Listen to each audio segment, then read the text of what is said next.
Tonight, we're going to confront something that sounds impossible but is absolutely true. Everything you see, everything you touch, everything you have ever known is almost entirely nothing. Your hand, the chair you're sitting in, the ground beneath your feet, the planet you live on. All of it is overwhelmingly empty space. And it's not just the world around you. The solar system is empty. The galaxy is empty. The universe itself is almost incomprehensibly empty. Matter, the stuff that makes up stars, planets, and people, is so rare and so thinly spread across reality that calling the universe mostly empty is actually an understatement. And yet, everything feels solid. Everything feels full. By the end of tonight, you're going to understand exactly why reality is lying to you.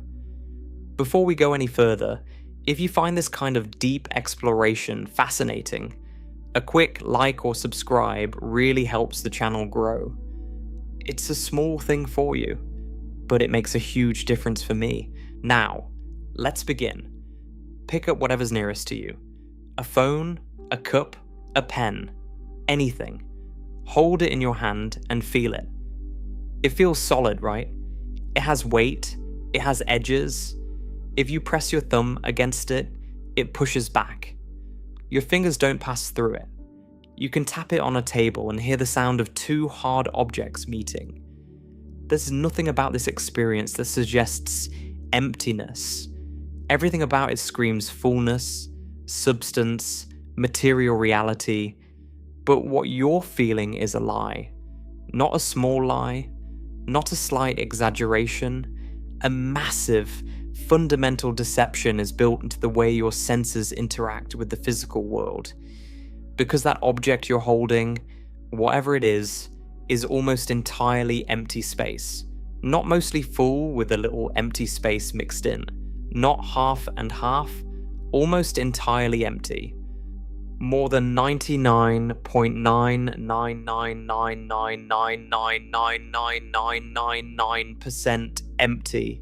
The amount of actual matter in that object, the hard physical stuff, is so small compared to the empty space it contains that it barely registers. And so are you. Your body, your bones, your skin, your brain, or every cell in every organ, all of it is overwhelmingly empty. If you could somehow strip away all the empty space inside your atoms and compress only the solid matter, the actual nuclear material, every human being on the planet, all 8 billion of us, would fit into a space roughly the size of a sugar cube. 8 billion people. Everyone who has ever argued with you, everyone who has ever loved you, every stranger you've passed on the street, every president, every artist, every criminal, every saint, all compressed into something you could hold between your thumb and forefinger. That's how little actual matter there is in a human body. That's how much empty space you carry around inside you every single day, without ever noticing. To understand why this is true, we need to look at atoms. Because atoms are the building blocks of everything. Every solid object, every liquid, every gas, every star, every planet, every grain of sand, every drop of water, every breath you take, all of it is made of atoms. You've probably heard this before. It's one of the first things you learn in science class. But what most people don't fully appreciate is what an atom actually looks like at close range and how much nothing it contains. An atom has two main parts. There's a nucleus at the center, and there are electrons that exist somewhere around that nucleus. The nucleus is where almost all the atom's mass is concentrated. It's made of protons and neutrons, particles packed tightly together into an incredibly small, incredibly dense ball. The electrons are much lighter, about 1,836 times less massive than a proton, and they exist in a kind of cloud around the nucleus. Now, when you see diagrams of atoms in textbooks, The nucleus is usually drawn as a small ball in the center, and the electrons are shown as smaller balls orbiting around it like planets around a sun. These diagrams are useful for understanding the basic structure, but they are wildly misleading in one critical way. They make it look like the nucleus and the electrons are roughly comparable in size, like the nucleus takes up a decent fraction of the atom's total volume. It doesn't, not even close. The nucleus of an atom is fantastically, absurdly, incomprehensibly small compared to the atom as a whole. A typical atom has a diameter of about 1/10 billionth of a meter. That's already incredibly tiny. You could line up about 10 million atoms across the width of a single human hair. Atoms are so small that no optical microscope can see them. They're smaller than the wavelength of visible light. We can only imagine them using specialized instruments like electron microscopes and scanning tunneling microscopes. But the nucleus at the center of that atom is about 100,000 times smaller than the atom itself. The ratio between the size of the nucleus and the size of the atom is roughly 1 to 100,000. Let me make that concrete for you. Imagine an atom scaled up to the size of a football stadium, a large stadium, the kind that seats 80,000 people with a field in the middle and towering stands all around. In this model, the nucleus of the atom, the part that contains almost all of its mass, would be about the size of a marble sitting on the 50-yard line. A single marble in the middle of an entire stadium. And the electrons would be like tiny specks of dust floating somewhere in the upper seats. So small you couldn't even see them. Everything between the marble and the specks of dust, all that space inside the stadium, all those seats, all that air, that enormous volume would be empty. Completely, utterly, absolutely empty. That's what an atom looks like. A tiny dense nucleus surrounded by an enormous volume of nothing, with a few incredibly tiny electrons somewhere in. The far reaches. And this isn't some theoretical model or an approximation. This is what experiments have shown us. We know this because of one of the most famous experiments in the history of physics. In 1911, a physicist named Ernest Rutherford conducted an experiment at the University of Manchester that changed our understanding of matter forever. At the time, the prevailing model of the atom was something called the plum pudding model, proposed by J.J. Thomson in 1904. In this model, the atom was imagined as a uniform sphere of positive charge with electrons embedded in it, like raisins in a pudding. There was no nucleus. The positive charge was spread evenly throughout the atom. The atom was thought to be a solid, uniform ball of stuff. Rutherford decided to test this model by firing alpha particles, which are small, fast-moving, positively charged particles at a thin sheet of gold foil. Gold foil can be hammered incredibly thin, only a few hundred atoms thick. If the plum pudding model were correct, and atoms were solid, uniform spheres, then the alpha particles should pass through the foil with only slight deflections. The positive charge would be spread so thin that nothing would stop the alpha particles from plowing straight through. And that's mostly what happened. Most of the alpha particles went straight through the gold foil, as if it weren't there. But here's where things got strange. A small fraction of the alpha particles bounced back. Not just deflected slightly, bounced back. Some came back almost directly toward the source, as if they had hit something incredibly dense and been reflected. Rutherford later described this result with a now famous quote. He said it was as if you fired a 15-inch artillery shell at a piece of tissue paper, and it came back and hit you. It was completely unexpected. If atoms were uniform spheres of charge, nothing inside them should be dense enough to bounce alpha particles backward. The only explanation was that the positive charge and almost all the mass of the atom were concentrated in an incredibly small, incredibly dense point at the center. A nucleus. Most of the alpha particles passed through the foil because they were traveling through empty space, the vast empty interior of the gold atoms. They never came close to a nucleus, but the rare alpha particle that happened to be aimed directly at a nucleus encountered something so dense that it bounced right back. This experiment proved that atoms are mostly empty space. The nucleus is tiny and dense. The rest of the atom is essentially nothing. Rutherford had discovered the structure of the atom by showing that matter is overwhelmingly empty. This was one of the most revolutionary moments in the history of science.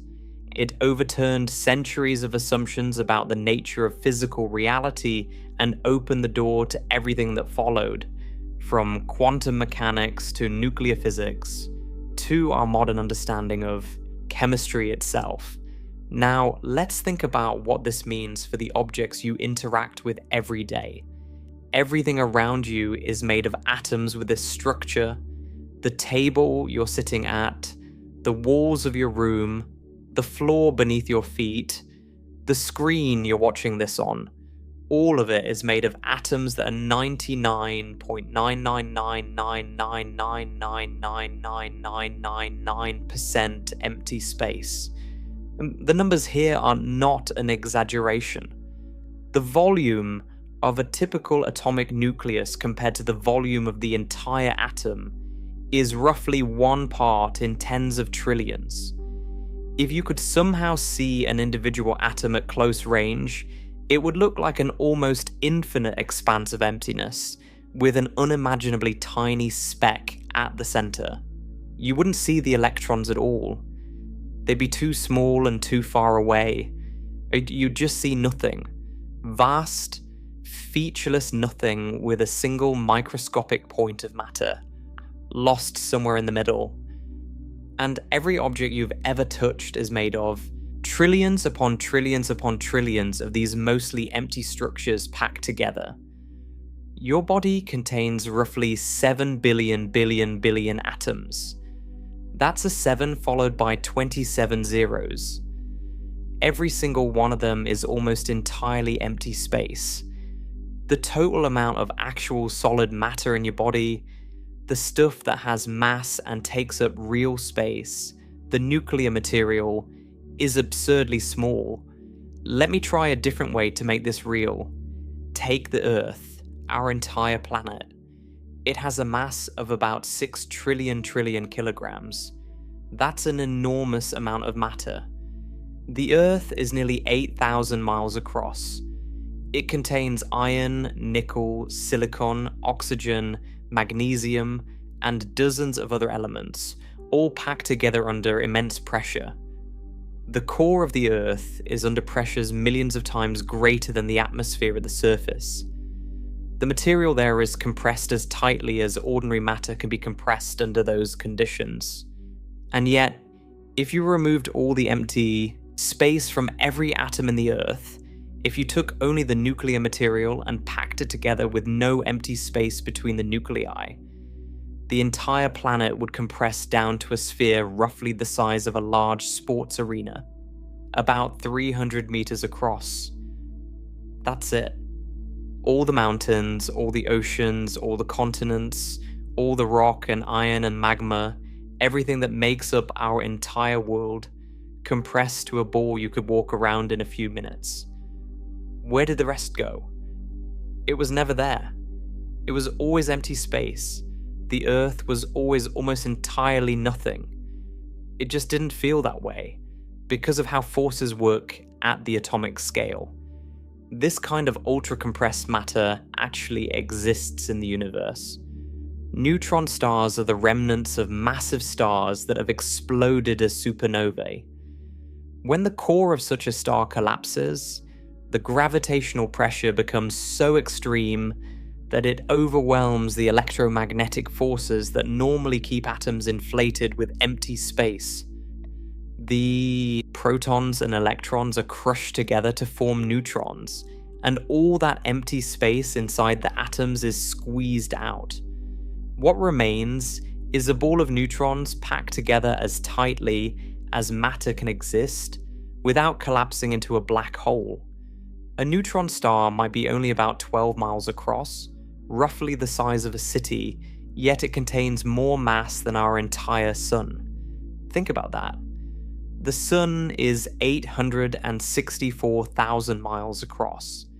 It contains 99.86% of all the mass in the solar system, and you can pack more than that much mass into a ball the size of Manhattan.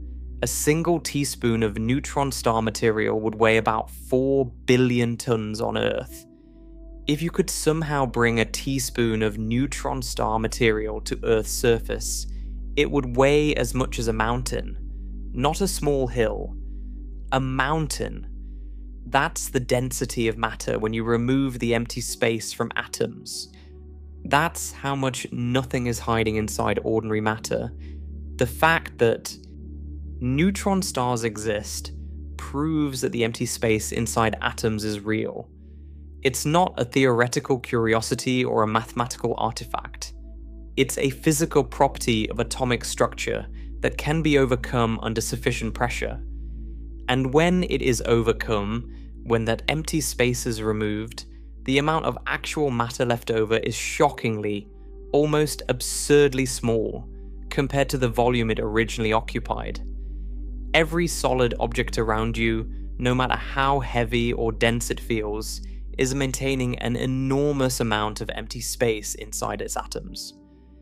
That space is held open by the electromagnetic force and the quantum mechanical properties of electrons. Remove those forces, and matter collapses to a fraction of its original volume. So if atoms are overwhelmingly empty, if there's almost nothing inside them, why does anything feel solid? This is the question that puzzles most people when they first learn about atomic structure. And the answer is one of the most beautiful and counterintuitive facts in all of physics. Solidity is not caused by matter touching matter. When you press your hand against a table, your hand does not make physical contact with the table. Not at the atomic level, not even close. What happens is that the electrons in the atoms of your hand get close to the electrons in the atoms of the table. And when they do, a force pushes them apart. This force is electromagnetic repulsion. Electrons carry a negative electric charge. When two negatively charged objects get close to each other, they repel. They push each other away. This repulsion is extraordinarily strong at atomic distances. When the electron clouds of two atoms approach each other, the electromagnetic force between them becomes enormous. It creates a barrier that no amount of ordinary pushing can overcome. Your hand cannot pass through the table because the electromagnetic force between the electrons in your hand and the electrons in the table is pushing them apart with incredible strength. You could push as hard as you want. You could put the full weight of your body on that table, and the electromagnetic repulsion between the electron clouds would hold. It doesn't care how hard you push. At atomic scales, this force is overwhelmingly stronger than any mechanical force you could apply with your muscles. But there's more to this story. Quantum mechanics plays a crucial role. The Pauli exclusion principle, discovered by physicist Wolfgang Pauli in 1925, states that no two electrons in a system can occupy exactly the same quantum state. This means electrons resist being compressed into the same space. When you try to push two atoms together, the electrons in those atoms cannot overlap and occupy the same energy state. This creates what physicists call degeneracy pressure. an additional resistance to compression that has nothing to do with electromagnetic repulsion. It's purely a quantum mechanical effect. This degeneracy pressure is actually what holds up white dwarf stars against gravitational collapse. A white dwarf is the remnant core of a sun-like star after it has exhausted its fuel. It's about the size of Earth, but contains about half the mass of the Sun. The electrons inside it are packed so tightly that the Pauli exclusion principle creates enough pressure to hold the star up against the crushing force of gravity. So, the solidity you feel when you touch an object is really two things working together. Electromagnetic repulsion between electron clouds and the quantum mechanical refusal of electrons to occupy the same state. Neither of these has anything to do with actual physical matter touching other physical matter. It forces all the way down. The atoms in your hand and the atoms in the table never touch. They never make contact. They are held apart by invisible forces that create the sensation of solidity. You live your entire life in a world where nothing ever actually touches anything else. Every surface you've ever felt, every object you've ever held, every person you've ever embraced, none of it involved physical contact at the atomic level. It was all electromagnetic repulsion and quantum mechanics creating the impression of contact. This means that your entire experience of the physical world, the sense of hardness, softness, texture, smoothness, roughness, all of it, is generated by forces, not by substance. When you feel the cold metal of a railing, you're feeling the rate at which heat transfers between the electron clouds of your skin and the electron clouds of the metal, mediated by electromagnetic forces. When you feel the softness of a pillow, you're feeling the relative ease with which the atoms in the pillow's fabric rearrange under pressure, their electron clouds yielding more easily than those of a harder material. The difference between hard and soft, rough and smooth, solid and liquid, none of it comes from how much matter is present. It comes from how the electromagnetic forces between atoms behave under different conditions.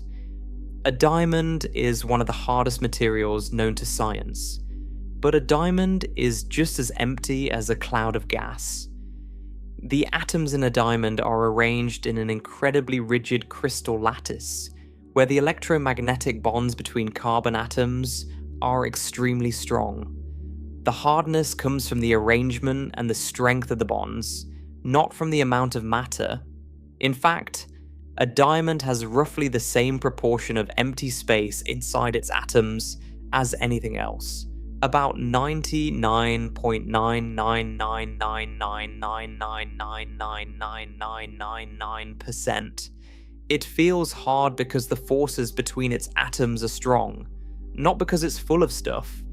A cloud, by contrast, feels like nothing because the water molecules in it are spread so far apart that you pass through them without encountering significant electromagnetic resistance. But each individual water molecule in that cloud has the same atomic structure as the water molecules in an ice cube. The molecules themselves are just as empty. The difference is how far apart they are and how strongly they interact. This has profound implications. It means that what we call physical reality, the solid, tangible, touchable world, is essentially a construct built by forces acting across empty space. The matter itself, the actual nuclear material, occupies an almost negligible fraction of the volume. Everything else is negotiated by fields and forces, invisible interactions between charged particles separated by relatively enormous distances. You are not a solid object. You are a collection of forces maintaining a shape. The boundary of your skin is not a wall of matter. It's a boundary of electromagnetic repulsion, where the electron clouds of your atoms meet the electron clouds of the air around you and push against each other. If those forces suddenly vanished, if electromagnetic repulsion ceased to exist, you wouldn't just fall apart. You'd cease to exist as a recognizable structure, almost instantly. The atoms that make up your body would have no reason to maintain their spacing. Without the forces that create the illusion of solidity, there would be nothing holding anything together at the scales we're used to experiencing. There's another way to think about this that makes the emptiness even more vivid. Consider the elements that make up your body. You're mostly hydrogen, oxygen, and carbon by the number of atoms, with smaller amounts of nitrogen, calcium, phosphorus, and trace elements. Hydrogen is the simplest atom. It has one proton in its nucleus and one electron orbiting around it. The proton has a diameter of about 1.75 femtometers. A femtometer is 1/quadrillionth of a meter. That's a decimal point followed by 14 zeros and then a 1. The hydrogen atom as a whole has a diameter of about 106 picometers, which is 106 trillionths of a meter. The ratio between the size of the proton and the size of the atom is about 1 to 60,000. The single proton in a hydrogen atom occupies about 1 part in 216 trillion of the atom's total volume. That means for every unit of space occupied by actual matter in a hydrogen atom, there are 216 trillion units of empty space. For heavier atoms, the nucleus is larger because it contains more protons and neutrons, but the atom itself is also larger, and the ratio of empty space remains in the same overwhelming range. An iron atom, which makes up much of Earth's core, has a nucleus about 9 femtometers across. The atom itself is about 252 picometers across. The empty space is still more than 99.999999999% of the total volume. No matter which atom you examine, the result is the same. The nucleus is a tiny point of dense matter surrounded by an enormous void. Now, it's easy to hear all this and think that the empty space inside atoms is just a peculiarity of very small things. That may be, but it doesn't matter at larger scales. That perhaps when you zoom out far enough, matter fills space more completely. But that's not what happens. Not at all. As we zoom out from atoms to planets, from planets to stars, from stars to galaxies, the emptiness doesn't go away. It gets worse. Much, much worse. The space between planets is vastly emptier than the space inside an atom. The space between stars makes the space between planets look crowded. And the space between galaxies dwarfs everything else. The emptiness inside atoms is just the beginning. It's the first layer of a pattern that repeats at every scale in the universe. A pattern where matter is the exception and emptiness is the rule. The atom established the template. Every scale above it follows the same design. A tiny concentration of something surrounded by an overwhelming expanse of nothing. Think about what this means for the experience of touching something. Right now, as you sit or stand wherever you are, you feel the surface beneath you. You feel the pressure of contact. You feel the solidity of the world. But none of that contact is real in the way you imagine it. The atoms in your body and the atoms in the surface beneath you are separated by empty space, held apart by electromagnetic forces, never touching, never making contact. You are floating. Not metaphorically, physically. The electrons in the atoms at the bottom of your feet hover above the electrons in the atoms at the top of whatever surface you're standing on. The gap is absurdly small by human standards, far smaller than anything you could see or measure with ordinary instruments. But it's there. You have never in your life touched anything. Nothing has ever touched you. Every sensation of contact is a force pushing across a gap. Every handshake, every hug, every kiss, all of it is electromagnetic interaction across empty space. The universe built you out of emptiness and convinced you that you're solid. It built the world out of almost nothing and made it feel like everything. And it did this so effectively that for most of human history, no one ever suspected the truth. We walked on the ground and assumed it was solid. We picked up stones and assumed they were full. We built entire civilizations on the unquestioned assumption that matter was substantial, that the physical world was full of stuff. It took thousands of years of scientific inquiry, from the ancient Greek philosophers who first speculated about atoms, to Rutherford's gold foil experiment in 1911, to the development of quantum mechanics in the 20th century, before we finally understood what we were really made of. Almost nothing. Held together by invisible forces. Suspended in a void so vast it defies intuition. This is the deepest layer of the emptiness that defines our universe. It's the layer you can never escape, because you're made of it. Every atom in your body right now is a vast empty space with a speck of matter at its center. Every breath you take pulls in trillions of atoms, each one a mostly empty shell. The air itself, which already feels like nothing to you, is made of particles that are themselves overwhelmingly nothing, emptiness nested inside emptiness. And what makes this so remarkable is that none of it feels empty. The forces between atoms are so reliable, so consistent, so perfectly calibrated by the laws of physics, that the illusion of solidity never breaks. You will live your entire life surrounded by objects that feel perfectly real, perfectly solid, and perfectly full, and every single one of them will be almost entirely empty space, held together by invisible forces. The deception is total, and it starts at the smallest scale imaginable, inside the atom itself. And this is only what's happening inside the atoms themselves. The deception runs deeper than the atomic scale, much deeper, because when you zoom out from the atom to the space between worlds, the emptiness doesn't diminish, it explodes. The distances between objects in space make the emptiness inside atoms look almost crowded by comparison.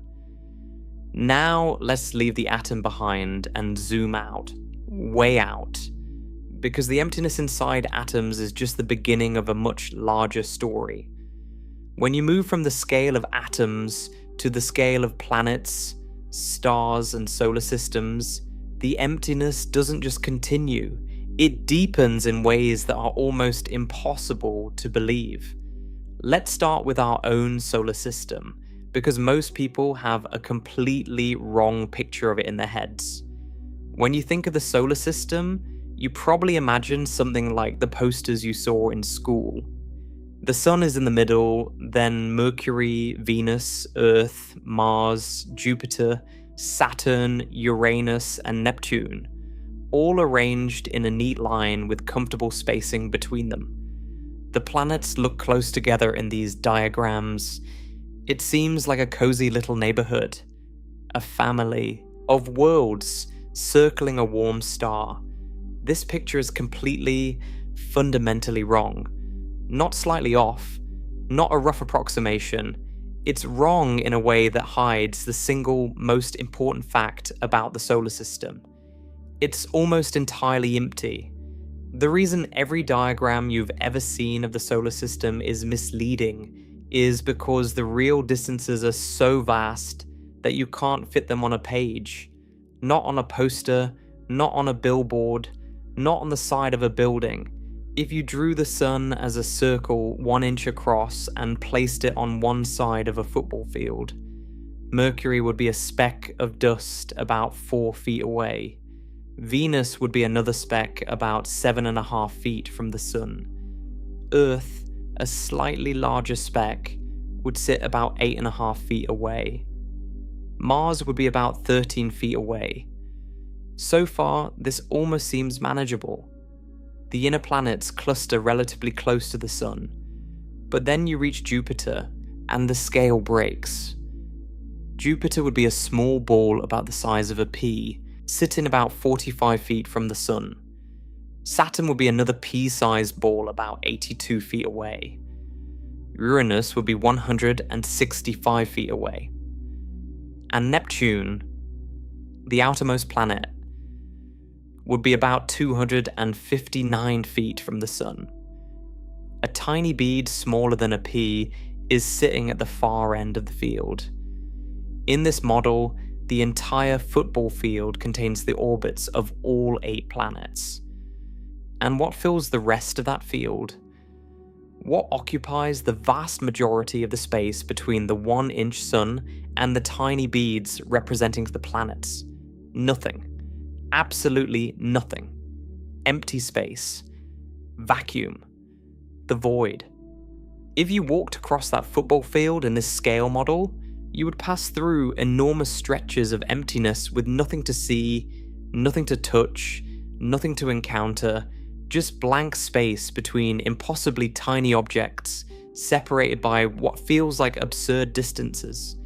But here's the truly mind-bending part. In this scale model, where the Sun is 1 inch across, and Neptune is 259 feet away, the nearest star, Proxima Centauri, would be about 445 miles away. Not 445 feet. 445 miles. You could drive for 7 hours on a highway and still not reach it. You could put the Sun and all its planets on a football field, and the next nearest star would be in another city, possibly in another state, depending on where you start. That's how empty the space between stars really is. The solar system, which already seemed vast and empty, is a tiny dense cluster compared to the distances between stars. The gap between our Sun and the nearest other sun dwarfs the entire solar system so completely that if you drew the solar system as a dot on a piece of paper, the nearest star wouldn't fit on the same sheet. It wouldn't fit on a wall-size poster. It wouldn't fit on the side of a building. You'd need a map the size of a city to show both the solar system and Proxima. Centauri at the same scale. Let's think about this differently by looking at the actual distances involved. Earth orbits the Sun at an average distance of about 93 million miles. That distance is called 1 astronomical unit.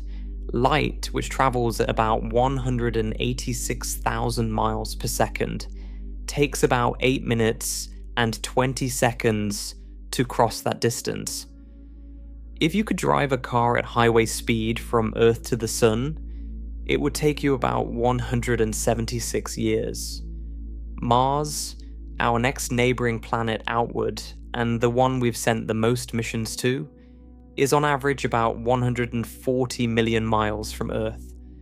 But because both Earth and Mars are orbiting the Sun at different speeds and different distances, the actual distance between them changes constantly. At its closest approach, Mars is about 33 million miles from Earth. At its farthest, when Mars and Earth are on opposite sides of the Sun, the distance is about 250 million miles. Even at its closest, Mars is so far away that light takes about 3 minutes to make the journey. When NASA engineers send commands to rovers on Mars, they have to wait at least 3 minutes for those commands to arrive, and then another 3 minutes for any response to come back. There's no way to drive a rover in real time. The delay is built into the distance. Jupiter sits about 484 million miles from the Sun. When the Juno spacecraft traveled to Jupiter, It took about 5 years to get there, even with the help of a gravity assist from Earth. 5 years of traveling through mostly empty space, through a void containing almost nothing, just to reach the largest planet in our solar system. And Jupiter, despite being the biggest planet, is still a relatively tiny object compared to the distances it's surrounded by. Jupiter's diameter is about 86,881 miles. The distance from the Sun to Jupiter is about 484 million miles. That means you could fit roughly 5,570 Jupiters in the gap between Jupiter and the Sun. The planet itself occupies a minuscule fraction of the space its orbit encompasses. Saturn is about 886 million miles from the Sun. The Cassini spacecraft took nearly 7 years to reach it. 7 years of coasting through a vacuum, through the dark, empty gulf between worlds. When Cassini arrived, the radio signals it sent back to Earth took over an hour to arrive, because even light needs that long to cross the distance between Saturn and our planet. Grayness is about 1.8 billion miles from the Sun. Neptune is about 2.8 billion miles away. Voyager 2, the only spacecraft to visit both Uranus and Neptune, launched in 1977.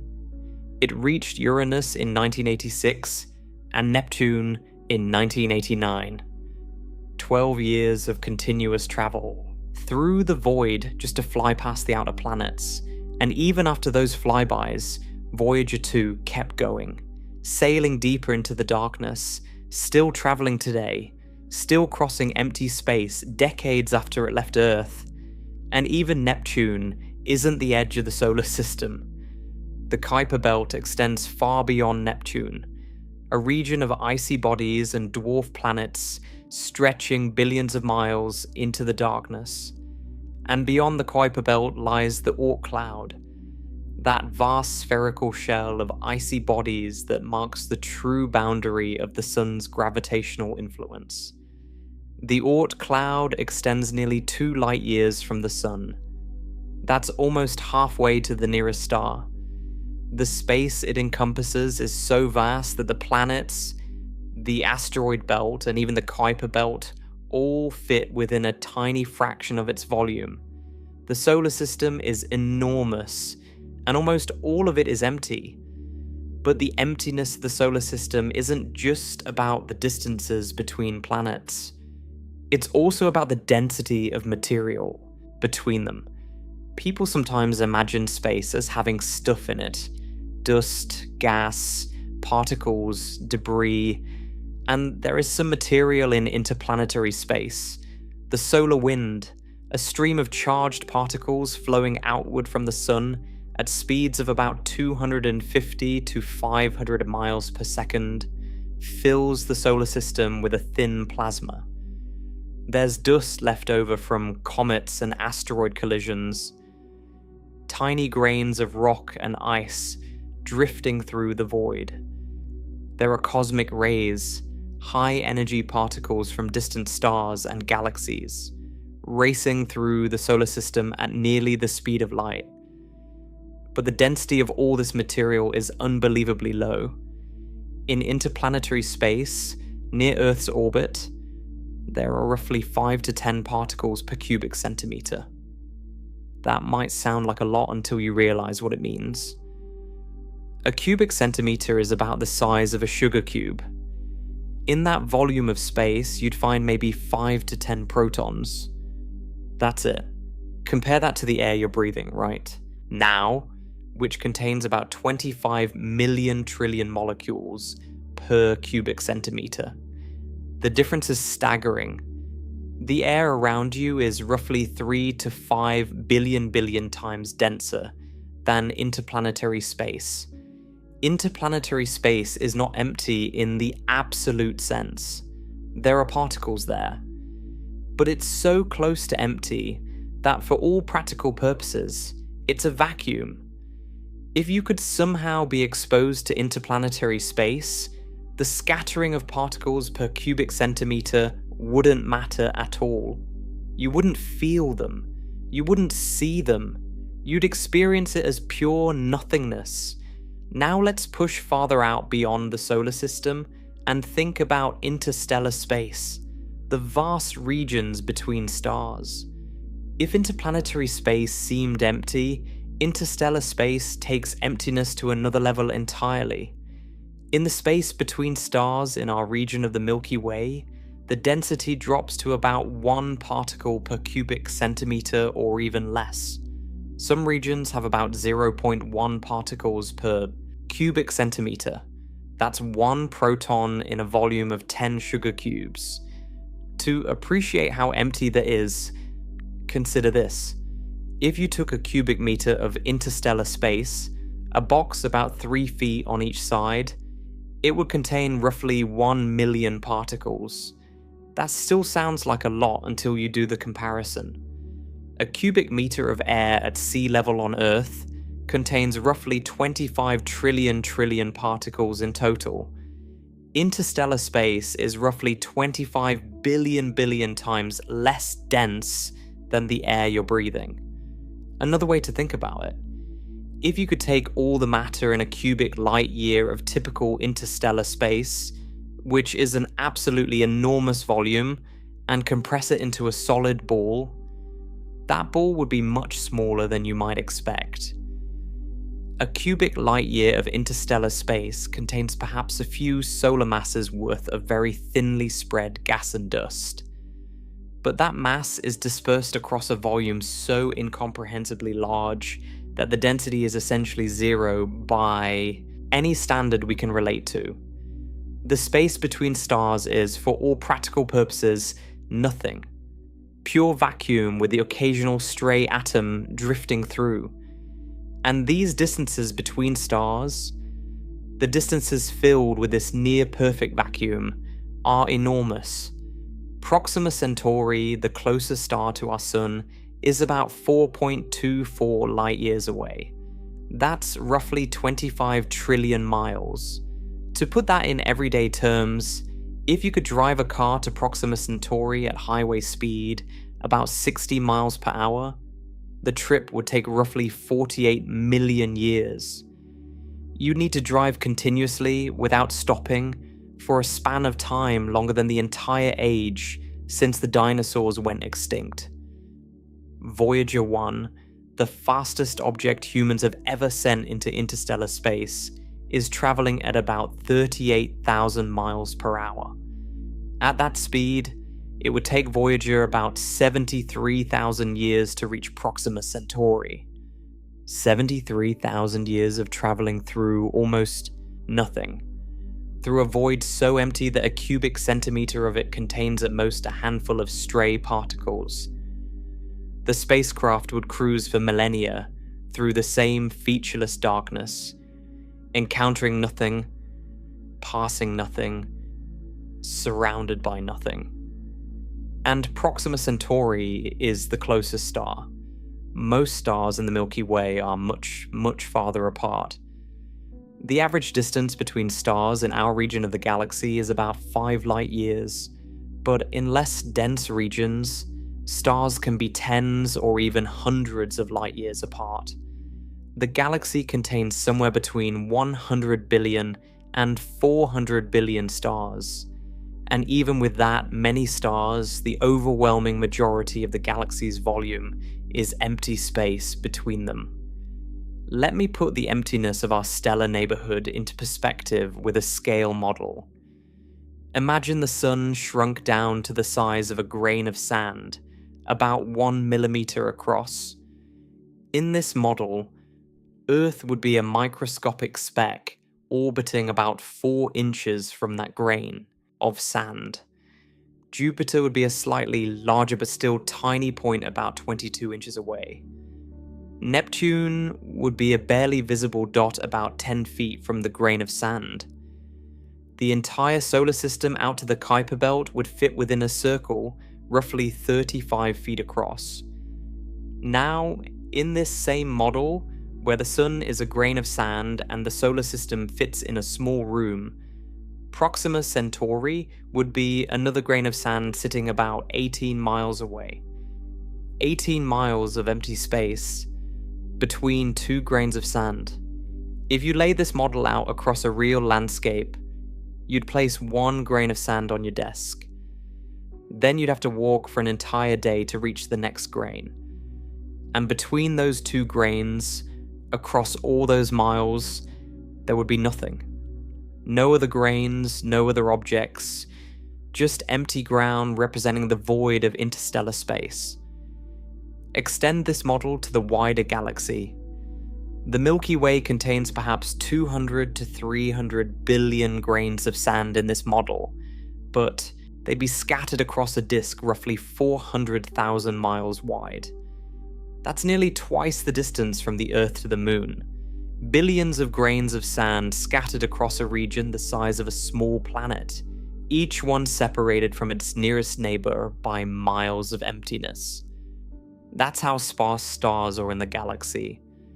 The Milky Way seems crowded when you look up at the night sky and see thousands of stars, but that's an illusion created by the way our eyes compress three-dimensional depth into a two-dimensional view. Those stars are spread across enormous distances along our line of sight. The ones that appear close together in the sky might be separated by hundreds of light years in actual distance. There's another way to feel the emptiness of the galaxy. If you picked a random point inside the Milky Way, the odds of that point being inside a star, any star, are vanishingly small. Stars, despite numbering in the hundreds of billions, occupy only a tiny fraction of the galaxy's total volume. The Milky Way is roughly 100,000 light-years across and about 2,000 light-years thick in the disk. The total volume of the galactic disk is roughly 15 trillion cubic light-years. The total volume of all the stars in the galaxy combined is dramatically smaller. Even a massive star like the Sun, which has a volume large enough to contain 1.3 million Earths, is microscopic compared to a cubic light-year of space. You could fit roughly 600 billion suns inside a single cubic light-year. The galaxy has 30 trillion cubic light-years, and only a few hundred billion stars. The stars occupy an almost immeasurably small fraction of the total volume. Even the largest stars, the red supergiants like Betelgeuse with diameters hundreds of times that of the Sun, are microscopic compared to the distances between them. If you could somehow fly through the Milky Way at random, picking directions and traveling endlessly, you would almost certainly never encounter a star. You could fly for millions of years and pass through nothing but a vacuum. The galaxy, like the solar system, like the atom, is overwhelmingly empty. Consider what this means when you look up at the night sky. On a clear, dark night away from city lights, you might see a few thousand stars scattered across the sky. It looks beautiful and full, like the universe is packed with light, but every one of those points of light is separated from its neighbors by trillions of miles of emptiness. The nearest star you can see, Alpha Centauri, is over 4 light years away. That's over 25 trillion miles of vacuum between you and the closest visible star. Sirius, the brightest star in the night sky, is about 8.6 light years away. That's over 50 trillion miles. Betelgeuse, the famous red supergiant in the constellation Orion, is roughly 700 light years away. The light you see from Betelgeuse tonight has been traveling since the Middle Ages, crossing over 4 quadrillion miles of almost perfect emptiness to reach your eye. Every photon that hits your eye from Sirius has been traveling through a near-perfect vacuum for 8.6 years at the speed of light before reaching you. It crossed over 50 trillion miles of essentially nothing to create that tiny point of light in your vision. The night sky looks full because your eyes collect light from stars at many different distances, all projected onto the flat dome of the sky. But the actual three-dimensional space between those stars is almost entirely empty. The fullness of the night sky is an illusion, just like the solidity of the objects you touch. If you could somehow perceive the true depth of the sky, if you could see the distances between stars as clearly as you see the distances between buildings on a street, the night sky would look terrifyingly empty.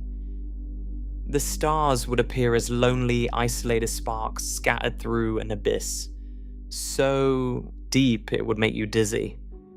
Let me give you one more comparison to drive this home. The sun has a diameter of about 864,000 miles. It's enormous by human standards. Over 109 Earths could line up across its diameter. But the distance from the sun to Proxima Centauri is about 25 trillion miles. That means you could line up roughly 29 million suns end to end between our sun and the nearest star. 29 million suns, placed side by side, stretching across the interstellar void. And there's nothing in that space. No stars, no planets, no significant objects. Just scattered atoms of hydrogen drifting through the dark. If the sun were a basketball sitting on your desk, Proxima Centauri would be another basketball sitting about 4,300 miles away. Two basketballs separated by the width of the continental United States, and then some. And between them, nothing but emptiness. Stars aren't the only objects.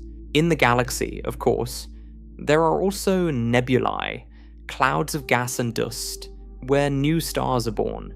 You might think these clouds are dense, and compared to the surrounding vacuum, they are. But compared to anything you'd consider substantial in everyday life, they're incredibly thin. A typical molecular cloud, the kind of dense gas cloud where stars form, has a density of roughly 100 to 1,000 particles per cubic centimeter. That sounds like a lot more than interstellar space, and it is, by a factor of 100 to 1,000. But compare that to Earth's atmosphere at sea level, 25 million trillion particles per cubic centimeter, and you realize that even the densest star-forming clouds in the galaxy would count as a hard vacuum by any earthly standard.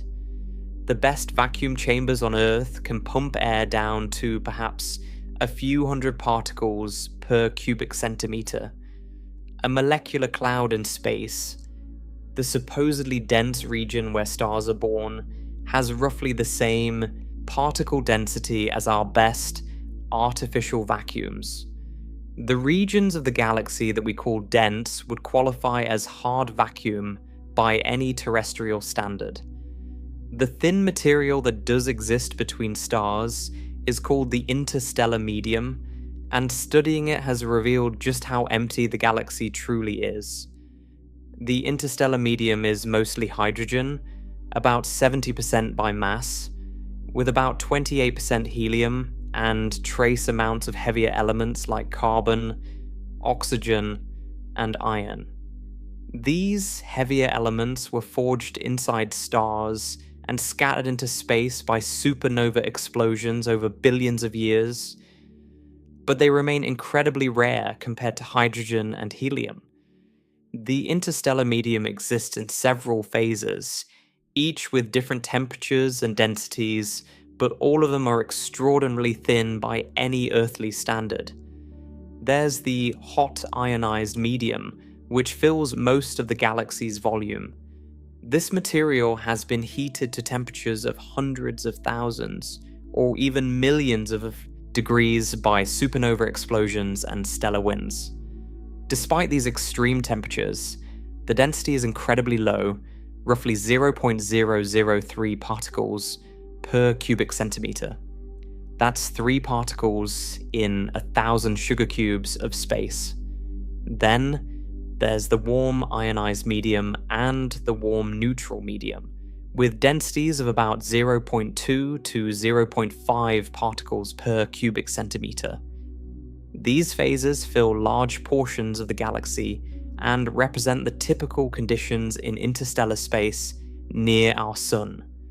Then there are the cold neutral clouds and the dense molecular clouds, with higher densities of 10 to 1,000 particles per cubic centimeter. But these denser regions occupy only a small fraction of the galaxy's total volume. Most of the space between stars is filled with the hot, incredibly thin gas that pervades the galaxy like a diffuse fog. Except this fog is trillions of times thinner than any fog you've ever experienced on Earth. Even the thinnest mist you've ever seen, the kind you can barely notice, is unimaginably denser than the gas that fills most of our galaxy. The point of all these numbers is simple. When you zoom out from atoms to the scale of planets, stars, and the spaces between them, emptiness doesn't just persist. It becomes the dominant feature of reality. Inside the atom, emptiness already overwhelms matter by a factor of trillions. At the scale of the solar system, the planets are tiny specks separated by hundreds of millions or billions of miles of vacuum. At the scale of the galaxy, hundreds of billions of stars are scattered across 100,000 light-years of space, each one separated from its neighbours by light-years of near-perfect vacuum. At every scale, the pattern is the same. A tiny amount of matter surrounded by a vast amount of nothing. And what's remarkable is how consistent this pattern is. It is as if the universe has a design principle, a preference for emptiness at every level of its architecture.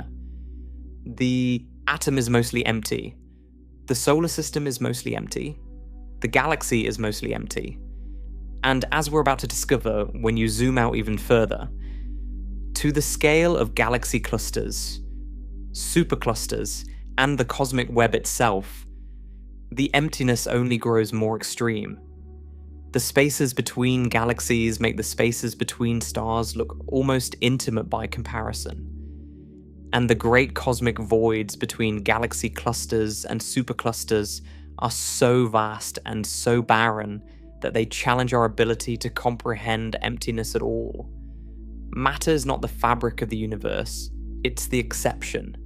It's the rare, thin, fragile thread woven through an overwhelming ocean of nothing.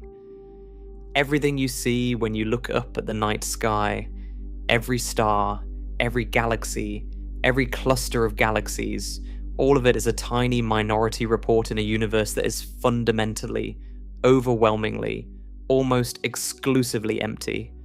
And yet, we live here. We exist in one of those tiny concentrations of matter on a small rocky planet orbiting an ordinary star, surrounded in every direction by distances so vast and so empty that they dwarf our ability to imagine them. We are islands of something in an infinite sea of nothing, and the sea is winning. It has always been winning. From the moment the first atoms formed in the early universe, the void has been the dominant feature of reality. Matter has always been the underdog, the rare guest in a house that belongs entirely to emptiness. Our solar system is a tiny collection of specks orbiting a modest star. Our star is one lonely point among hundreds of billions in a galaxy that is itself mostly void. Even the busiest regions of the galaxy, even the densest star clusters, are still overwhelmingly more empty than full. This is what the solar system, the stars, and the galaxy are telling us. They're telling us the same thing the atom told us, just louder and at a grander scale. The universe is mostly empty, and the emptiness between worlds is so vast, so deep, so total that even The stars, massive and brilliant as they are nothing more than scattered sparks drifting through an incomprehensible darkness. We've seen emptiness inside the atom. We've seen it between the planets and between the stars. But now we're going to zoom out to the larger scales in the universe, to the spaces between galaxies, between galaxy clusters, between superclusters. And what we find there makes everything we've discussed so far look almost crowded. Because at the grandest scales of reality, the emptiness is so vast, so absolute and so dominant that matter becomes little more than a footnote. A thin, fragile decoration draped across an ocean of nothing. Let's start with galaxies themselves. The Milky Way, our home galaxy, contains somewhere between 100 billion and 400 billion stars. That sounds like a lot, and it is. It's an almost unimaginable number of stars. But those stars are spread across a disk about 100,000 light years in diameter and roughly 2,000 light years thick. Despite all those hundreds of billions of stars, the galaxy is overwhelmingly empty. We've already seen why. Now, the question is, what happens when you zoom out beyond the Milky Way, beyond our galaxy, and start looking at how galaxies are distributed across the universe? The first thing you discover is that galaxies are not alone. They cluster together. The Milky Way is part of a collection of about 50 galaxies called the Local Group. The Local Group spans roughly 10 million light years and contains two large spiral galaxies, the Milky Way and Andromeda, a smaller spiral called Triangulum, and dozens of dwarf galaxies. These galaxies are gravitationally bound to each other. They orbit a common center of mass and interact with each other over billions of years. In about 4.5 billion years, the Milky Way and Andromeda will merge into a single, larger galaxy. But even within the Local Group, even in this relatively crowded neighborhood of galaxies, most of the space is empty. 50 galaxies scattered across 10 million light years of space. Each galaxy is 100,000 light years across at most, and they're separated by millions of light years of vacuum. The Local Group is almost entirely void. The galaxies within it are like a handful of fireflies drifting through a dark warehouse. The fireflies might seem close to each other compared to the vastness outside the warehouse, but between any two of them is an enormous volume of darkness. And the Local Group is considered a dense region by cosmic standards. Beyond the Local Group is the Virgo supercluster, a much larger structure containing at least 100 galaxy groups and clusters spread across roughly 110 million light years. The Virgo supercluster contains tens of thousands of galaxies. At its heart is the Virgo cluster, a dense collection of about 1,000 to 2,000 galaxies, centered roughly 54 million light years from us. The galaxies in the Virgo cluster are packed more tightly together than the galaxies in the Local Group. But even in one of the densest galaxy clusters in our cosmic neighborhood, the space between galaxies is still overwhelmingly larger than the galaxies themselves. A typical galaxy in the Virgo cluster is separated from its nearest neighbor by several 100,000 to a few million light years. The galaxies, enormous as they are specks compared to the distances between them. In 2014, astronomers discovered that the Virgo supercluster is itself just a small piece of an even larger structure called Laniakea. The name means immeasurable heaven in Hawaiian, and it's an appropriate name. Laniakea spans about 520 million light years and contains roughly 100,000 galaxies. All of these galaxies, including our Milky Way, are slowly moving toward the center of Laniakea, pulled by the combined gravity of all that mass in a region astronomers call the Great Attractor. But even Laniakea, with its 100,000 galaxies spread across 520 million light-years, is mostly empty. The galaxies within it occupy a vanishingly small fraction of its total volume. If you could fly through Laniakea at random, you would pass through millions of light-years of void for every moment you spent near a galaxy. But the really extraordinary emptiness reveals itself when you look at how superclusters like Laniakea are arranged across the universe. Because galaxies and galaxy clusters aren't spread evenly through space. They're arranged in a specific pattern, a vast cosmic architecture that astronomers call the cosmic web. The cosmic web is one of the most stunning discoveries in the history of astronomy. When astronomers began mapping the three-dimensional positions of millions of galaxies across large volumes of space, using surveys like the Sloan Digital Sky Survey and the 2-degree Field Galaxy Redshift Survey, they found that galaxies aren't scattered randomly. Instead, they cluster along enormous filaments, long thread-like structures stretching hundreds of millions of light-years across the universe. These filaments connect at nodes where galaxy clusters sit, dense knots of galaxies bound together by gravity. Between the filaments are vast, roughly spherical regions that contain almost no galaxies at all.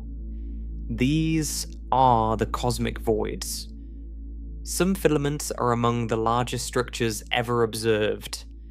The Sloan Great Wall, discovered in 2003, stretches roughly 1.37 billion light-years. The Hercules Corona Borealis Great Wall might extend across 10 billion light-years, though its exact nature is still debated. These structures are so enormous that light would take billions of years to cross them, and yet they are thin, incredibly thin relative to their length. The filaments are like gossamer threads, stretched across an abyss, holding clusters of galaxies along their lengths, while the vast majority of space around them is void. The cosmic web looks a bit like a sponge, or like the network of bubbles in soap foam. Imagine blowing soap bubbles until they pack together. The thin walls between the bubbles represent the filaments where galaxies cluster. The interiors of the bubbles represent the voids where almost nothing exists. The places where 3 or 4 bubble walls meet represent the dense nodes where galaxy clusters sit. This structure emerged from the tiniest fluctuations in the density of matter in the early universe. Shortly after the Big Bang, the distribution of matter was almost perfectly uniform. But there were tiny variations. Differences of perhaps 1 part in 100,000, where some regions were slightly denser than average and others slightly less dense. Over billions of years, gravity amplified these tiny differences. Regions that were slightly denser attracted more matter, becoming even denser. Regions that were slightly less dense lost matter to their denser neighbors, becoming emptier. This slow gravitational sculpting over 13.8 billion years produced the cosmic web we see today. Dense filaments of galaxies surrounding enormous, empty voids. Let's talk about those voids because they are where the universe's emptiness becomes truly extreme. Cosmic voids are the largest structures in the universe, and they are defined not by what they contain, but by what they lack. A cosmic void is a region of space, typically hundreds of millions of light years across, that contains dramatically fewer galaxies than the filaments and clusters that surround it. They're not perfectly empty. Some voids contain a handful of scattered galaxies, lonely islands of stars drifting through an immense dark ocean. But compared to the galaxy-rich filaments, voids are essentially barren. The Boötes void is one of the most famous examples. Discovered in 1981 by astronomer Robert Kirshner and his colleagues, the Boötes void is a roughly spherical region of space about 330 million light-years in diameter. To grasp that size, remember that the Milky Way is about 100,000 light-years across. The Boötes void is more than 3,000 times wider than our entire galaxy. You could line up over 3,000 Milky Way galaxies edge to edge, and they wouldn't span the diameter of this single void. If the Milky Way were the size of a coin, the Boötes void would be the size of a large building, and that entire building would be essentially empty. When the Boötes void was first discovered, astronomers were stunned by how few galaxies it contained. Subsequent surveys found only about 60 galaxies inside the entire void. 60 galaxies in a volume of space that, based on the average density of galaxies in the universe, should contain roughly 2,000. The Boötes void contains only about 3% of the galaxies you'd expect. The rest of that enormous volume is empty. Not just sparse, not just thin. Empty on a scale that's hard to process. Some astronomers have noted that when the Boötes void was first identified, the emptiness seemed so extreme that it prompted genuine debate about whether their observations could be correct. Surely there must be more galaxies hiding in there, undetected. But subsequent surveys with more powerful telescopes confirmed the original finding. The void is real, and it's almost completely barren. Imagine being on a planet inside the Boötes void. Your galaxy would be one of only a few dozen in an immense sphere of darkness. The nearest neighboring galaxy might be tens of millions of light years away. When you looked up at the night sky from within the void, the view would be radically different from what we see on Earth. Inside our local group and the denser regions of the cosmic web, we can see other galaxies through telescopes. Andromeda is visible to the naked eye as a faint smudge of light. But from deep inside the Boötes void, there might be no other galaxy visible at all, not even with a powerful telescope, depending on where exactly you were. The sky would contain the stars of your own galaxy and essentially nothing else. For centuries or even millennia, astronomers on that planet might believe their galaxy was the entire universe. They might never suspect that trillions of other galaxies existed beyond the vast emptiness surrounding them. The void would be their prison, a prison they might never even know they were in. The KBC void, named after astronomers Ryan Keenan, Amy Barger, and Lennox Cowie, is even larger. It stretches roughly 2 billion light-years across, making it one of the largest known structures in the observable universe. Some researchers have suggested that our own Milky Way might actually be located within or near the edge of the KBC void, which would mean we live in a region of the universe that is less dense than average. This is still a topic of active research and debate among cosmologists, but if it's true, it would add an ironic layer to our story. Not only is the universe mostly empty, but we might be living in one of the emptier parts of it. The giant void, identified in early galaxy redshift surveys, is another enormous example. A yawning chasm of emptiness roughly 300 million light-years across. The CMB cold spot, a region of unusually cold temperature in the cosmic microwave background radiation, the ancient light left over from the Big Bang, may correspond to an enormous supervoid roughly 1.8 billion light-years in diameter. If confirmed, This would be one of the largest single structures ever identified in the universe, and it would be defined entirely by absence, by the lack of galaxies and matter rather than the presence of them. The universe's greatest structures are not its galaxy clusters or its filaments. They're its voids. They're the places where nothing is. Now here's the fact that ties all of this together. Cosmic voids make up roughly 80% of the total volume of the observable universe. Let that sink in for a moment.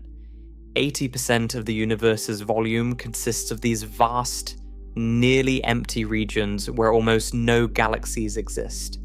The filaments, walls, clusters, and superclusters where galaxies actually concentrate account for only about 20% of the universe's volume. Most of the universe is void.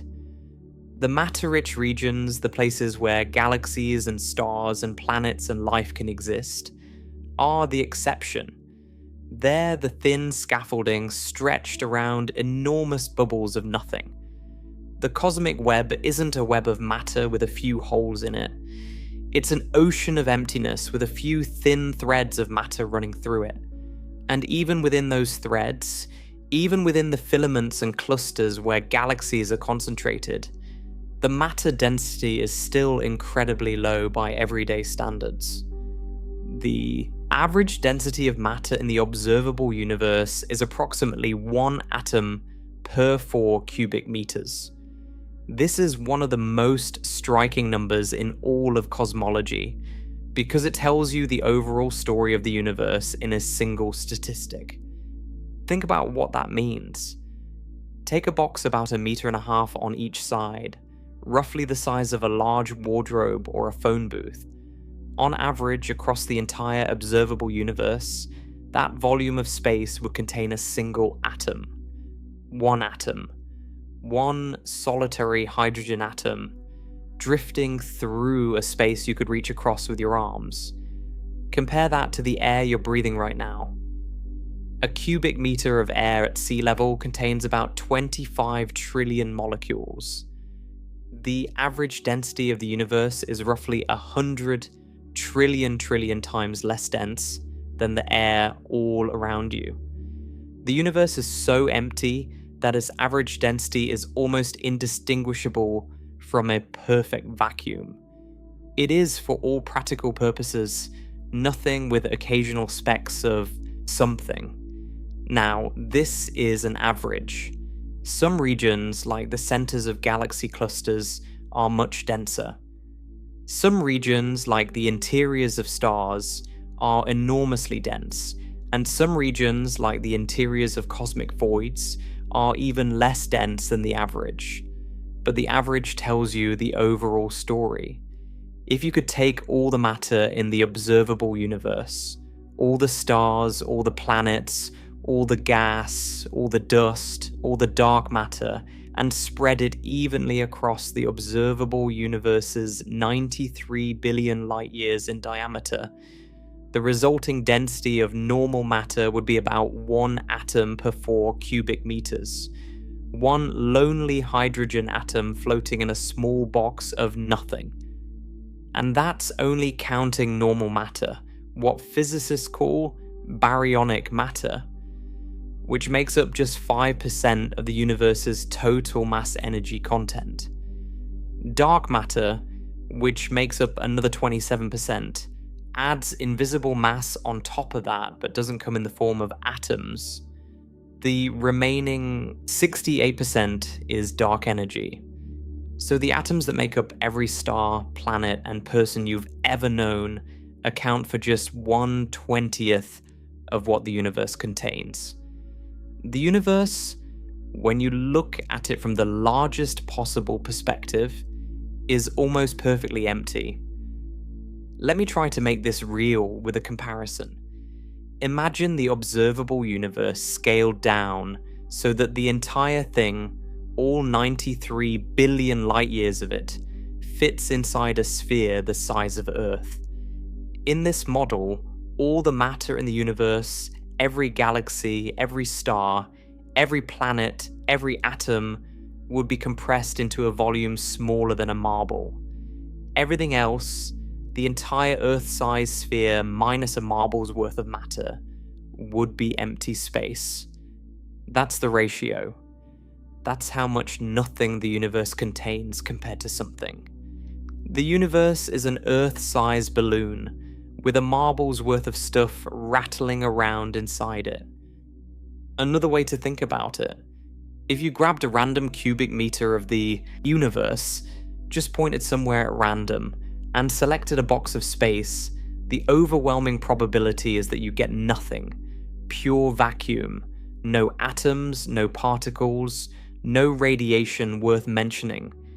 You could grab 1,000,000 random cubic meters, and most of them would be empty. You could grab 1,000,000,000 random cubic meters, and the vast majority would still contain nothing.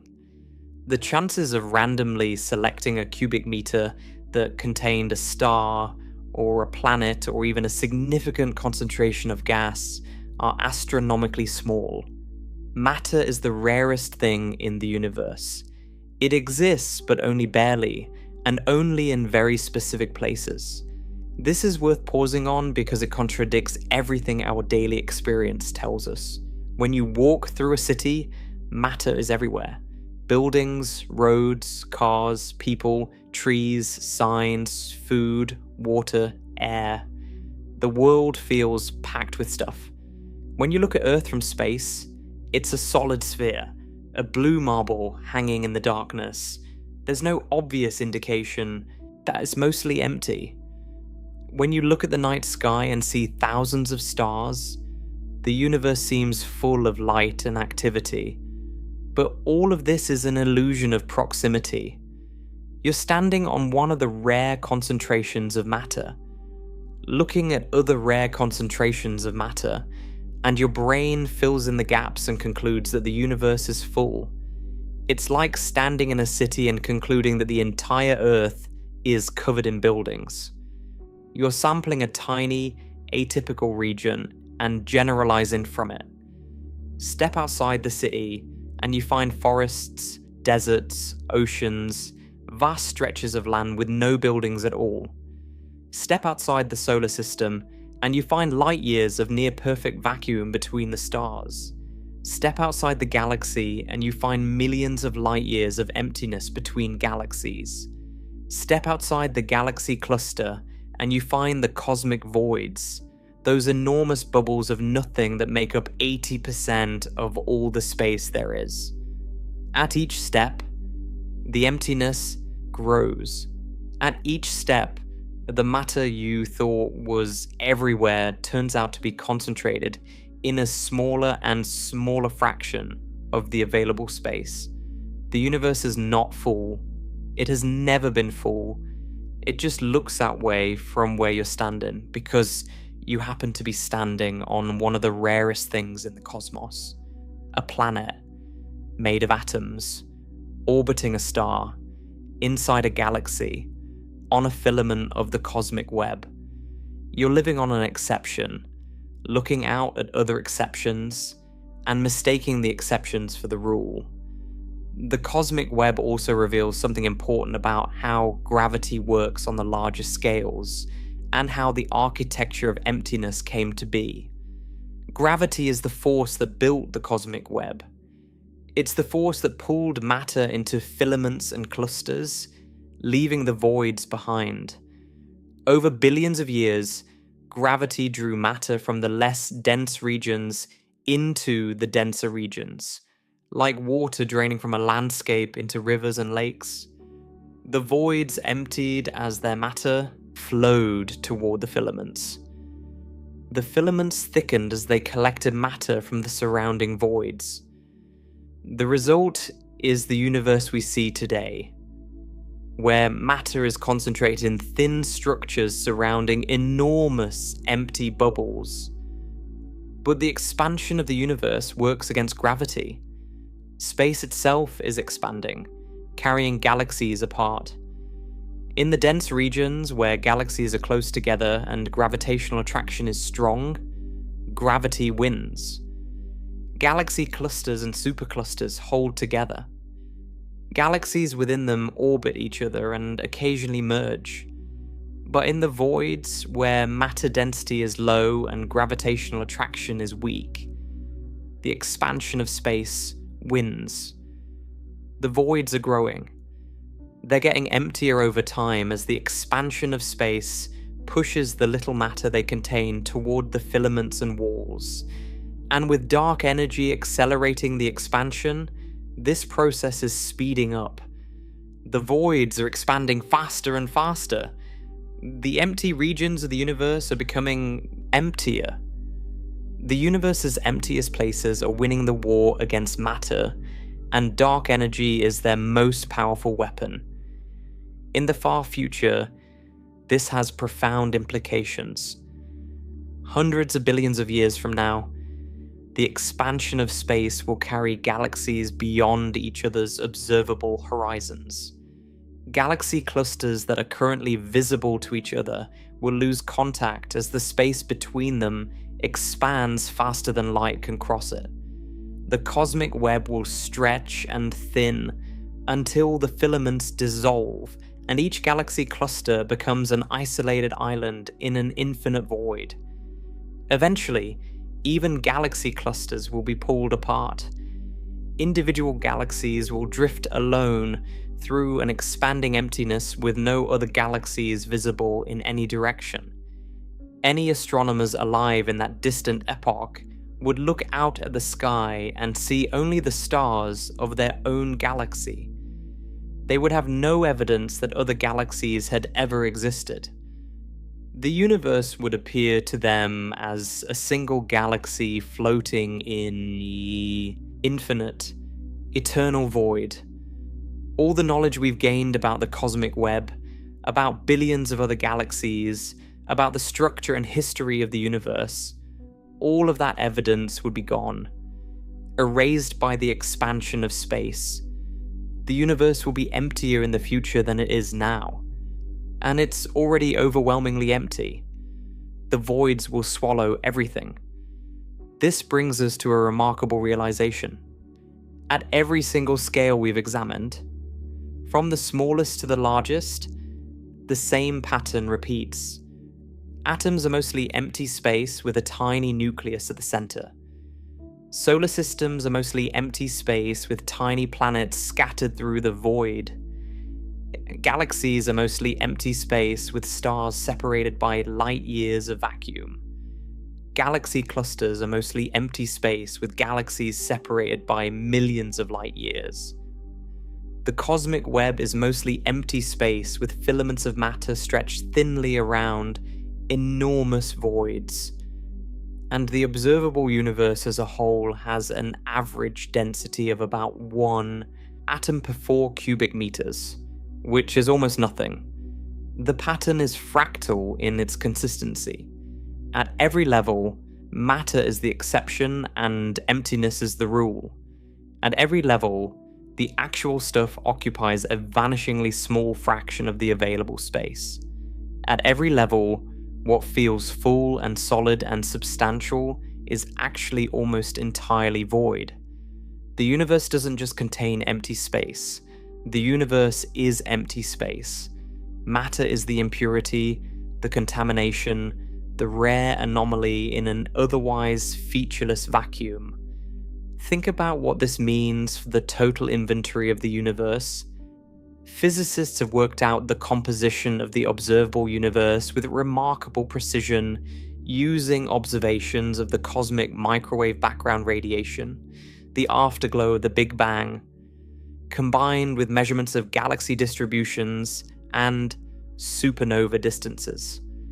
About 68% of the universe's total mass energy content is dark energy, the mysterious force driving the acceleration of cosmic expansion.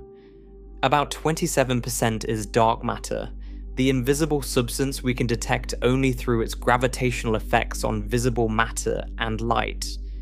And only about 5% is normal matter, the atoms that make up stars, planets, gas, dust, and people.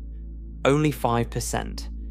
Everything you have ever seen, everything you have ever touched, every star you have ever looked at, every object that has ever existed in your experience, all of it comes from that 5%.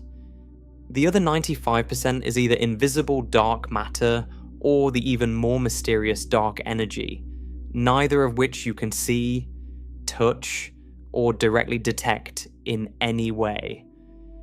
And even that 5% of normal matter is spread so thinly across the universe's volume that the average density is about 1 atom per 4 cubic meters.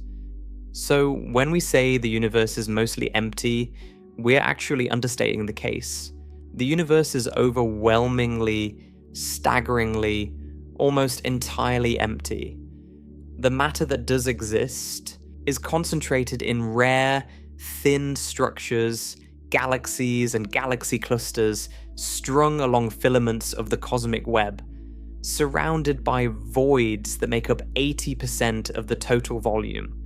And even in the densest parts of those structures, even inside stars and planets, the atoms that compose them are themselves 99.99999999999% empty space. Emptiness is nested inside. Emptiness inside emptiness. The objects that seem solid are made of atoms that are hollow. Those objects float through solar systems that are barren. Those solar systems drift through galaxies that are sparse. And those galaxies cling to a cosmic web that is mostly void. There is no scale at which matter wins. There is no level of magnification where the balance tips in favor of substance. Whether you look inward or outward, whether you examine the tiniest particle or the grandest structure, the answer is always the same. The void dominates. It always has. And as far as we can tell, it always will. This is the fundamental character of reality. Not fullness, not substance, not the solidity and weight and density that our senses report to us every day. The fundamental character of reality is emptiness. And yet, somehow, despite this overwhelming emptiness, here we are, conscious beings made of atoms that are mostly nothing, living on a planet that is mostly nothing, orbiting a star in a galaxy that is mostly nothing, embedded in a cosmic web that is mostly nothing, floating in a universe that is almost entirely void. The emptiness should be depressing. It should make everything feel pointless. But before you sink into that conclusion, there's one more thing you need to know. One more layer to this story that we haven't examined yet. Because physicists discovered something strange about the void. Something that complicates the entire picture. Something that means the word empty doesn't mean what you think it means. So here we are. We've traveled from the inside of an atom to the largest structures in the observable universe. And at every single scale, the answer was the same. The void dominates. It dominates so completely that if you averaged all the matter in the cosmos, across all the space it occupies, you'd get roughly 1 atom per 4 cubic meters. That is the universe's true density. Almost nothing. Matter is the rarest thing in the cosmos. Everything we see, everything we touch, everything we are comes from the tiny fraction of the universe that isn't void. But now we need to address something crucial. Something that changes the entire picture. Because when physicists say that space is empty, they don't mean what you think they mean. The emptiness we've been talking about, the vast spaces inside atoms, between planets, between stars, between galaxies, none of it is truly empty. Not in the deepest sense of the word. There's no such thing as truly empty space, anywhere. Not inside an atom, not in the void, between galaxy clusters. Not in the deepest, most barren cosmic void we've ever found. Everywhere in the universe, even in the places where there is no matter at all, something is there. Let's start with the most fundamental reason why empty space isn't really empty. Quantum field theory, the framework that underpins all of modern particle physics, tells us that the universe is not made of particles floating in a void. The universe is made of fields everywhere. These fields fill all of the space. They exist at every single point in the universe, from the center of a star to the deepest intergalactic void. They are the fabric of reality itself. What we call particles, electrons, quarks, and photons are not tiny balls of stuff sitting in empty space. They are excitations of these fields, ripples, vibrations, disturbances in the underlying field that propagate through space and interact with other disturbances. An electron isn't a tiny object located at a point in space. It's a localized vibration in the electron field, a field that extends across the entire universe. A photon isn't a little packet of light zipping through the void. It's a vibration in the electromagnetic field, which also extends across the entire universe. Every type of particle corresponds to its own quantum field. There's an electron field, a quark field, a photon field, a neutrino field, a Higgs field, and many others. These fields overlap and coexist, all occupying the same space simultaneously. At every point in the universe, all of these fields are present. Most of the time, in most places, the fields are in their lowest energy state. They're calm, quiet, not producing any particles, but they're still there. The fields never go away. They can't be removed or turned off. They are as fundamental to the structure of the universe as space and time themselves. This means that even in the emptiest region of space you can imagine, even in a hypothetical box from which you've removed every single particle of matter and every single photon of radiation, the quantum fields are still there. The box is not empty. It's filled with fields in their ground state, their lowest energy configuration. And here's where things get strange. Even in this ground state, even when the fields are as quiet as they can possibly be, they still have energy. This is called the 0-point energy or vacuum energy. It's a direct consequence of the Heisenberg uncertainty principle, one of the most fundamental principles in quantum mechanics. The Heisenberg uncertainty principle, formulated by Werner Heisenberg in 1927, states that certain pairs of physical properties cannot both be known with perfect precision at the same time. The more precisely you know one, the less precisely you can know the other. The most famous version involves position and momentum. You can't know exactly where a particle is and exactly how fast it's moving simultaneously. But the principle also applies to energy and time. A quantum field cannot have exactly zero energy at a precisely defined moment. There must always be some residual fluctuation, some irreducible jitter in the field's energy. This means the vacuum, the emptiest possible state of space, is not truly still. It's seething with tiny fluctuations.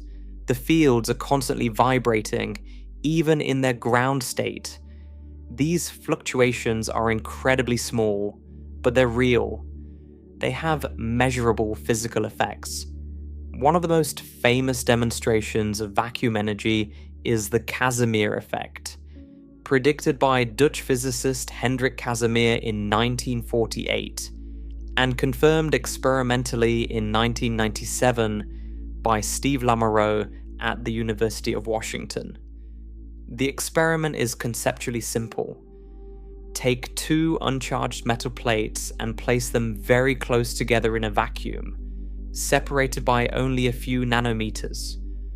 According to classical physics, nothing should happen.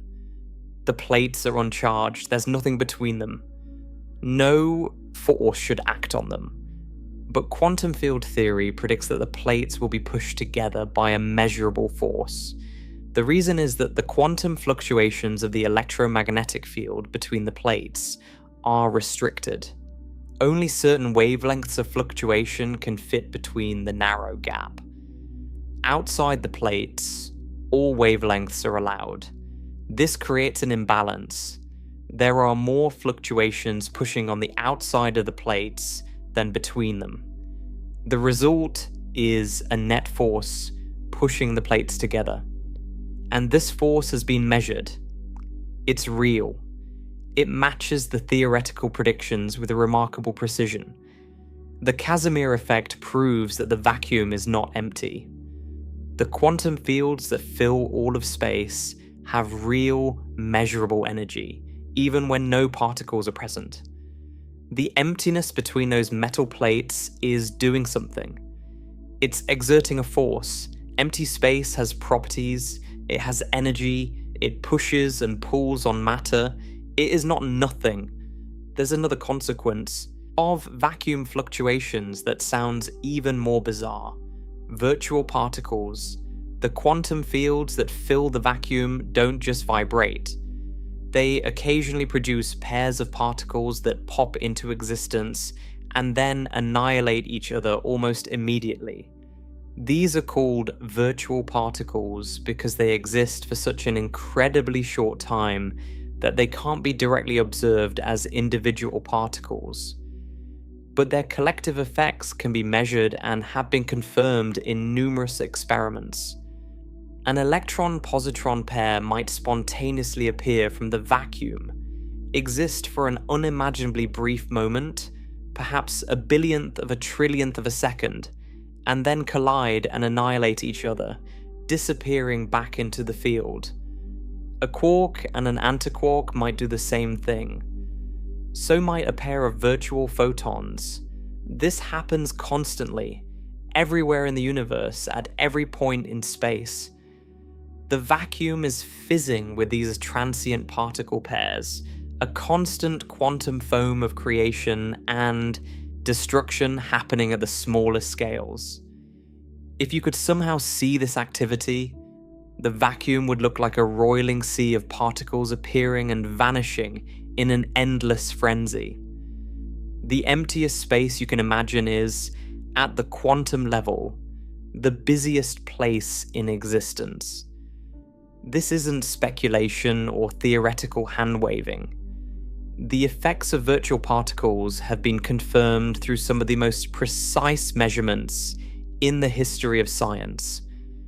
The Lamb shift, discovered by Willy Slam in 1947, is a tiny change in the energy levels of hydrogen atoms caused by the interaction of the electron with virtual particles in the surrounding vacuum.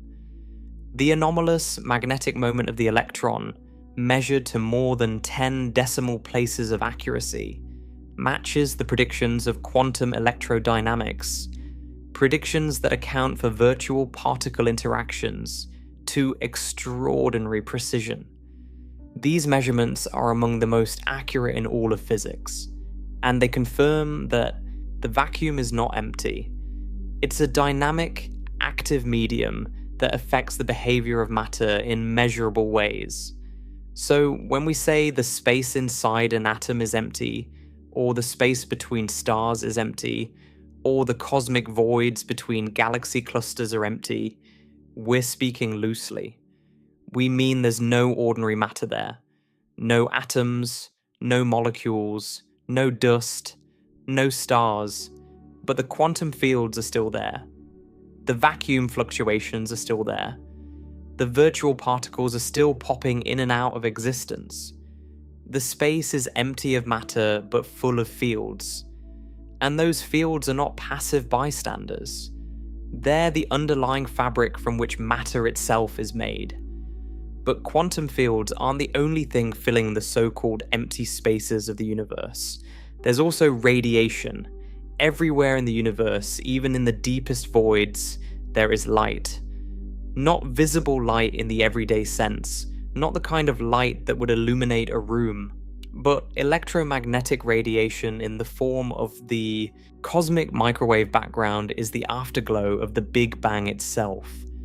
About 380,000 years after the Big Bang, the universe cooled enough for atoms to form for the first time. Before that moment, the universe was a hot, dense plasma of free electrons and protons, a seething fog of charged particles filling all of space. Light couldn't travel freely through this plasma because it was constantly being scattered by free electrons. Photons would travel a short distance, hit an electron, bounce off in a random direction, travel another short distance, and hit another electron. The universe was opaque. But when the temperature dropped below about 3000 Kelvin, atoms formed. The electrons were captured by nuclei, and suddenly, the universe became transparent. The light that had been bouncing around in the plasma for hundreds of thousands of years was released all at once and began traveling freely through space. That light has been traveling ever since. For roughly 13.8 billion years, those photons have been crossing the universe, stretching as space expanded, losing energy, and shifting from the hot white glow of the early universe down to the cool microwave radiation we detect today. This cosmic microwave background radiation fills every cubic centimeter of the observable universe. There is no place in the universe where it doesn't exist. Inside a cosmic void, between galaxy clusters, in the deepest, darkest corner of space you can imagine, the cosmic microwave background is there.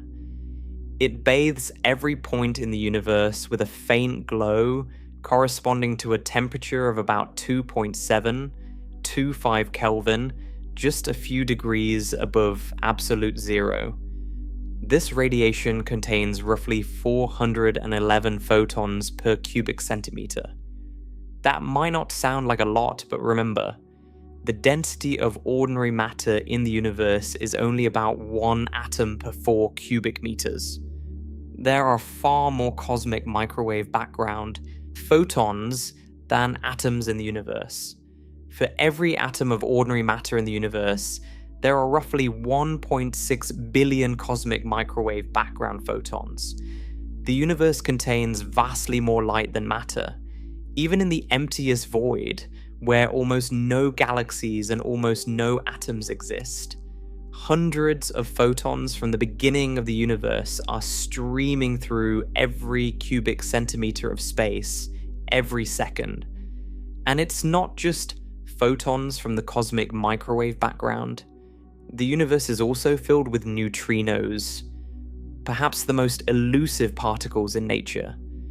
Neutrinos are ghostly subatomic particles with almost no mass and no electric charge.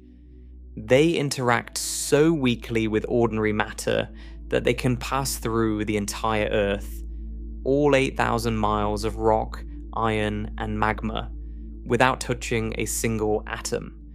They are the ultimate ghosts, drifting through the solid world as if it didn't exist. Every second, about 65 billion neutrinos from the sun alone pass through every square centimeter of your body. You never notice them. They pass through you, through the floor, through the earth beneath you, and continue into space without ever interacting with a single atom along the way. But they're everywhere.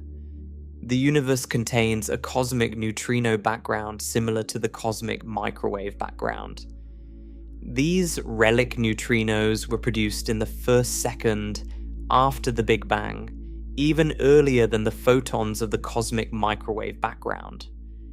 They fill all of space at a density of about 336 neutrinos per cubic centimeter. Every cubic centimeter of the universe, even inside the emptiest cosmic void, contains hundreds of neutrinos left over from the birth of the universe. You can't see them, you can't feel them. They pass through matter as if it doesn't exist. But they are there. The emptiest space in the universe is teeming with these ghostly particles, relics of the Big Bang that fill every corner of reality. Then there's dark energy, the dominant component of the universe, outweighing all normal matter by more than 13 to 1. And unlike ordinary matter, which clumps into galaxies and stars, dark energy appears to be a property of space itself. It doesn't cluster. It doesn't concentrate. It doesn't gather in some places and thin out in others. It's everywhere, at every point, evenly distributed throughout the universe. The cosmic voids are full of it. The space between galaxy clusters is full of it. The space inside atoms is full of it. Dark energy permeates everything equally, regardless of whether matter is present or not. It is perhaps the most mysterious substance in the universe. We know it exists because we can measure its effects. The expansion of the universe is accelerating, and that acceleration requires something to be driving it. That something is dark energy, but we don't know what dark energy actually is. Some physicists think it might be the energy of the vacuum itself, the 0-point energy of the quantum fields that fill all of space. If so, then dark energy and vacuum energy might be the same thing, and the emptiness of space would literally be the most powerful force in the universe, driving galaxies apart, stretching the cosmic web, expanding the voids, and ultimately determining the fate of everything that exists. The nothing would be the most important something there is. There's a profound irony here. The empty space in the universe, the vast voids that contain almost no matter, might be filled with the most powerful force in existence. The voids aren't passive. They're not just empty containers waiting to be filled. They're active. They're driving the expansion of the universe. They're pushing galaxies apart. They're shaping the future of everything. The emptiness of the universe isn't just an absence of stuff. It's a presence, a force, a phenomenon in its own right. The nothing is doing something, and that something is enormous. So what does all of this mean? Let's bring everything together. We started this journey by picking up an object and feeling its solidity. That solidity, we discovered, is a lie. The atoms that make up every solid object are more than 99.99999999999% empty space. The sensation of touching something hard is not matter meeting matter. It's electromagnetic repulsion between electron clouds, forces acting across a gap that never closes. Nothing you have ever touched has actually made contact with you at the atomic level. We zoomed out and found that the solar system is overwhelmingly empty. Tiny planets separated by hundreds of millions or billions of miles of vacuum. The space between them is so barren that there are only a handful of particles per cubic centimeter. We found that the galaxy is overwhelmingly empty. Hundreds of billions of stars are scattered across 100,000 light years, each one separated from its neighbors by light years of near-perfect vacuum. We found that the universe's largest structures, the galaxy clusters and superclusters arranged along the cosmic web, are separated by voids that make up 80% of the universe's total volume. Voids so enormous that the Milky Way could fit inside them thousands of times over. And we found that the average density of matter in the observable universe is approximately 1 atom per 4 cubic meters. The universe is, by any meaningful measure, almost entirely empty. But then we discovered that empty doesn't mean nothing. The quantum fields that underpin all of reality fill every point in space. They fluctuate. They produce virtual particles. They exert measurable forces. The cosmic microwave background bathes every corner of the universe in ancient light. 411 photons per cubic centimeter. Relics of the moment the universe first became transparent 380,000 years after the Big Bang. Hundreds of neutrinos per cubic centimeter stream through everything, ghostly remnants of the universe's first second. And dark energy, the dominant component of the universe, fills all of space equally, driving the expansion of the cosmos and shaping its ultimate fate. The universe is mostly empty of matter. That's true. But it's not empty of everything. It's filled with fields, with radiation, with particles so ghostly they pass through planets without noticing, and with a mysterious energy that permeates every cubic centimeter of existence. The emptiness is not nothing. It's something subtle, something mostly invisible, but something real and powerful and fundamental to the nature of reality.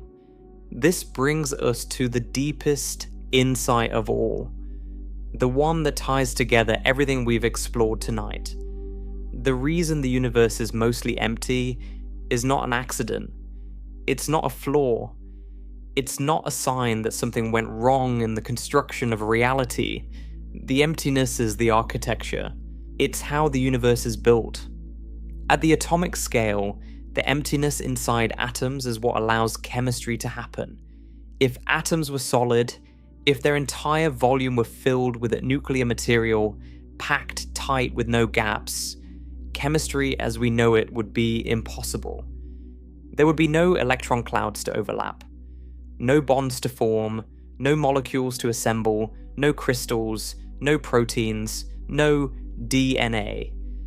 The empty space inside atoms is what gives electrons room to exist in their orbitals, room to be shared between atoms, room to create the bonds that hold molecules together. The very existence of chemistry, and therefore biology, and therefore life itself, depends on atoms being mostly empty. If you filled in the empty space, you wouldn't get a denser, more solid universe.